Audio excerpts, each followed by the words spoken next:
if we look at Surah Al-Baqarah, that is Surah number 2, ayat number 187, what exactly is Quran telling us? Quran says that you are, as a husband and wife, you are so closely attached to each other that we can say that you are actually the clothing of each other. आप एक दूसरे को इस तरीके से protect करते. ऐसा ही सूरह अल-अरफ, that is surah number 7, ayat number 189, that also talks about the fact that Allah has basically crafted you from one single soul, both of you. So निकाह अगर आप एग्जैक्ट लिटरल मीनिंग ढूंढने की कोशिश करोगे तो it is a union of two sexes. That means male and female, because one thing that you should notice, I hope you are taking running notes, one thing you should notice that in Muslim personal law there is no concept of same sex marriage recognized at all. Same sex marriage is not at all recognized in Muslim personal law. Fine. So it is a union of two sexes, that exactly is nikah. And I gave you the example of Surah Al-Baqarah, that is Surah number 2, and Surah Al-Araf, that is Surah number 7. Ayat 187 and 189 respectively. Fine. Now, how exactly is nikah culminated? How does it formulate? I have told you it involves two elements, ijb plus qubul, which formulates the aqd of nikah. Ijb is basically what? Ijb is offer. Qubul is acceptance, and aqd is contract of nikah. So offer and acceptance which forms the contract of nikah. Sometimes what happens is that, you know, people have this conception that nikah is a civil contract because it has offer, acceptance, somewhat it has, you know, consideration जैसी एक चीज है. Consideration तो नहीं है dower, but consideration जैसी भी एक चीज है. So it has offer, it has acceptance. So somewhere or the other, people are under this misconception that nikah is actually a civil contract.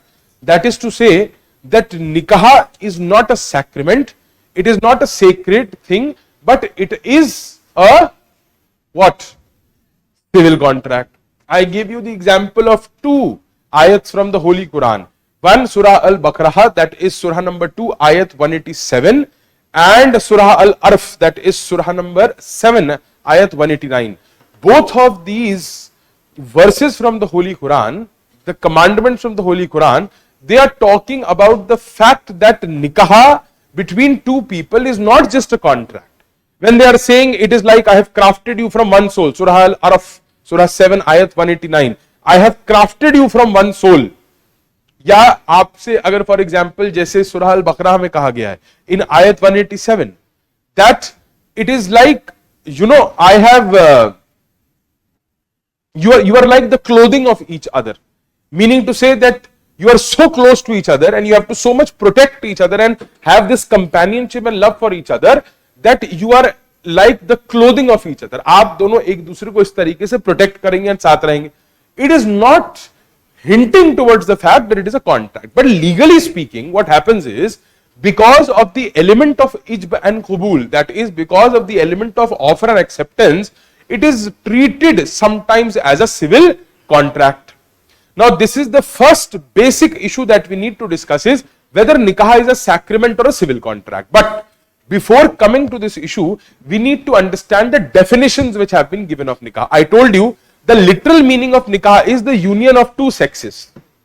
And of course, what is the purpose of marriage in Hindu law or Muslim law, in any law? What is the purpose of marriage? Procreation of children. Procreation of children is the first and the foremost goal of any marriage under any law. For example, you tell me, what is the most basic unit of society? Family. And how will the society proceed or go forward? Procreation of children. If there is no procreation of children, can you expect the society to move forward? No. So for any law, for any marriage, under any law, procreation of children is one of the most important things, right? And I hope you all know that in Muslim personal law, limited polygamy is allowed, that you can have up to 4 wives. We'll be doing that later also, but I'm just giving you a prelude that limited polygamy is tolerated and allowed in Islam up to 4 wives. But that too, there is a commandment from the Holy Prophet that if you need to marry more than once, you can do that, but remember that you will have to love and provide for all of them equally. If you cannot love all of them equally, if you cannot provide for all of them equally, if you cannot keep all of them happy and prosperous, no need to marry. There is no point in marrying again if you cannot keep all of them in good conditions equally. Fine, only up till 4 wives, limited polygamy is allowed. Fine. So I hope I have given you a basic introduction of what exactly is nikah, जो आपको लगभग पता भी था. There is ijb and qubul, which forms the aqd of nikah, aqd of marriage, that is the contract of marriage, right?